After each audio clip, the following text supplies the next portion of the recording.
prognosis from her doctor. That would be me. And that illustrates very vividly, not some theoretical model, but the fact that even doctors like me, family doctors who aren't cancer specialists, will encounter these cancers where you'll have a sense of, gee, it seems futile, and then be absolutely astonished at how well people do. Well, you have so many great stories. I don't know where to begin, but I want to address the issue that people, out in their neighborhoods or out in the, when they don't have a lot of background on this issue, the thought that they may get and buy into this by thinking, isn't that just being compassionate to the person? They're going to die anyway. Isn't it great to just let them decide the day and place they're going to? What do you want to say to that? I remember being on 60 Minutes some years ago, and one of the people interviewed was a patient who was in hospice at the time. Now, she'd been in hospice for 2 years. Now, hospice is supposed to be just when you have 6 months or less to live. Right, yeah. Well, she said on the air, being captured by 60 Minutes, Morley Safer's little segment, that, I'm glad this assisted suicide wasn't available 2 years ago when she'd been given the diagnosis. Because had it been, she felt pretty much down in the dumps, as you might expect when you've been told that you've got a lethal disease. But she got good care. But had she been able to avail herself, make the choice of assisted suicide, she would have. And she said this. And that was important because the associate producer, who at that point had tried to be kind of neutral, she sort of realized, wow, this is dangerous. You've got people, as Johnny Erickson Tata said, who have bad days. And if you give them the tools, you legitimize it. You put an imprimatur of approval from society. This is a good thing to do if you choose. Approval or pressure. And pressure. And as you said at the outset, who's tracking? Not just health insurance coverage, like the Oregon Health Division tracks patients having or not having health insurance. What about life insurance? When the so-called loved ones shop the mother or aging parent around for assisted suicide, saying it's their choice. Well, I remember my mother, who was in her late 80s. She would have pain and be very much in distress. She said, I might as well be dead. Well, I'd respond and say, Mom, what's wrong? Tell me about that. And she said, well, my hip hurts so much. It's just so painful. I can't see straight. I said, well, Mom, did you take your pain medicine? And she said, well, yes. Well, when was the last time you took it? Yesterday. And I'm not making this up. So no, I go to her medicine cabinet. I get her medicine. And by the way, we started with Tylenol before we go to things. My son, the doctor. I love it. So I get her Tylenol, and 20 minutes later, she said, I can't believe it. It's like a miracle. My hip doesn't hurt. Oh. Now, if the Tylenol didn't work, I would have gone to oxycodone and lots of other tools about which I'm expert. Right, yes. But all doctors, the good news is, in talking about end-of-life care, we have actually recognized the deficiencies of addressing pain because we've done so well. None of the 292 assisted suicides in Oregon have been in pain. That's not why they've done this. And that's one thing people keep saying is they fear I'll either be in pain or I'll be so drugged up I won't know what I'm doing. Is there a way to be pain-free and not so drugged up you don't know what you're doing? Well, absolutely. But you mentioned fear. And it's usually people not in pain who actually are fearful about becoming in pain. The day they might be. They don't recognize that with advanced pain management techniques, we have the capacity, like my father after major surgery, he had Parkinson's disease.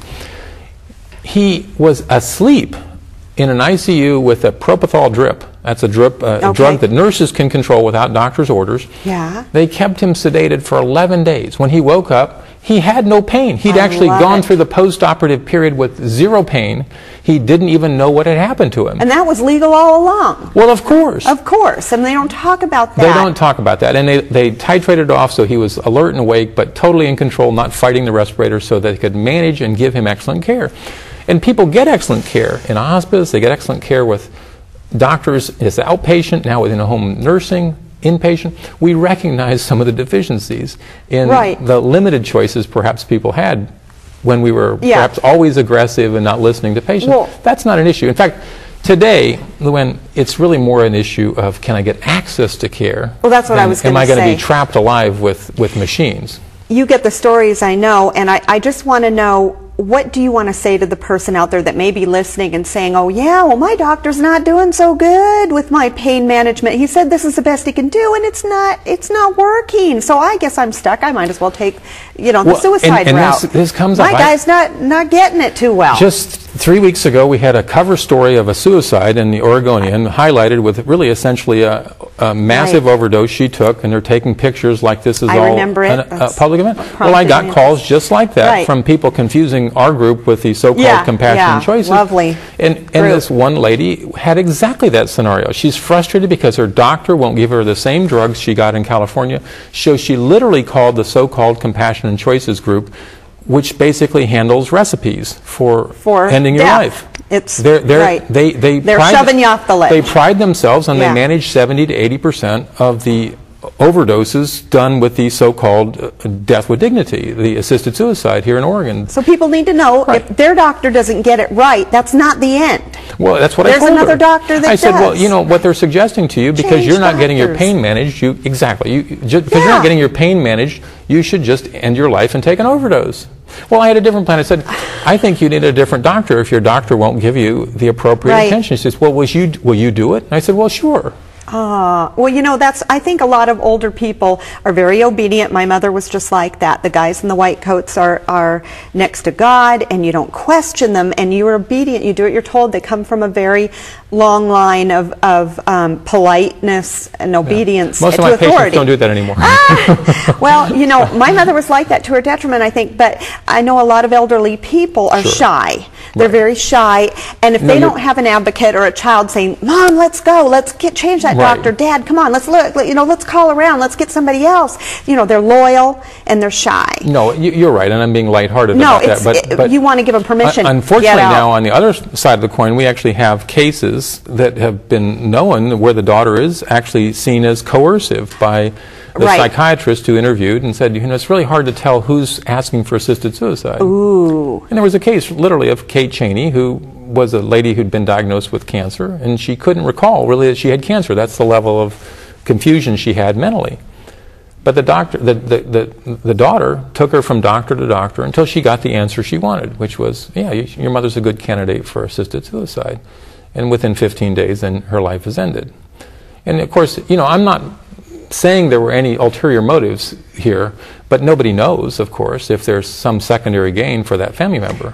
I think you said it right there, and we're going to stop here for now. Nobody knows, but the bottom line is, if you're considering assisted suicide in the state of Oregon, don't do it. Would you agree? Well, absolutely. Don't do it, and we're going to come back and we're going to talk about more reasons why. Come back to the Woman to Woman show. Great. Hi, my name's Carol Van Atta, and I'm from Bethany House. We're a home for single expectant women that have nowhere else to turn. Maybe you're pregnant right now and you've made a decision to keep your baby, but you just don't know where to go. Please give us a call. We've helped women for over 17 years learn the life skills necessary to have a healthy pregnancy and how to become a mother. Give us a call, 503-667-8409, to learn more about Bethany House's program of love and accountability.